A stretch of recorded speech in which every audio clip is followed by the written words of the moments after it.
I will now unload students from the school bus. So right after I make this right turn, the bus stop will be on my right hand side. I will activate the amber warning lights 100 to 300 feet away from the bus stop. And as I approach the bus stop, I observe I don't want to run into any obstacle. And if possible, I make sure that the service door is lined up with the driveway. Just like this, it's safer. So I make my stop, I don't see any traffic. I apply the parking brake. I put the transmission into neutral. I open the service door, which activates my red stop lights.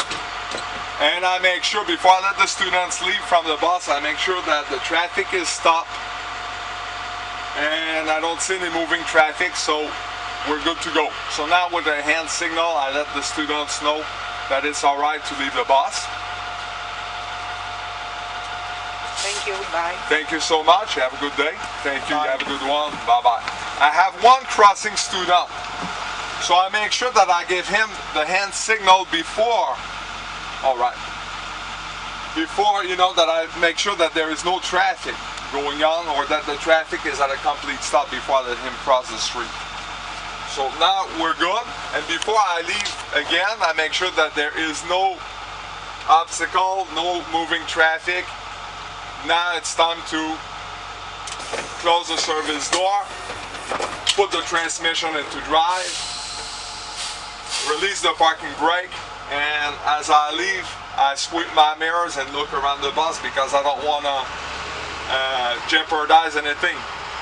It could be that happened to me before, especially when you deal with the very young students, the very young kids. If you deal with a pre-K student or first grader, what if a piece of homework flies underneath the bus as they leave the bus?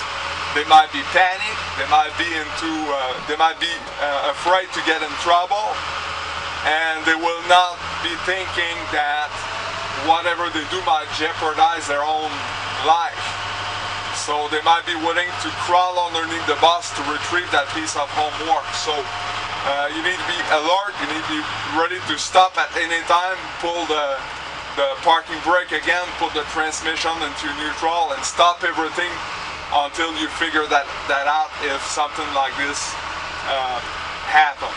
So this is the way we proceed when we unload students at a bus stop.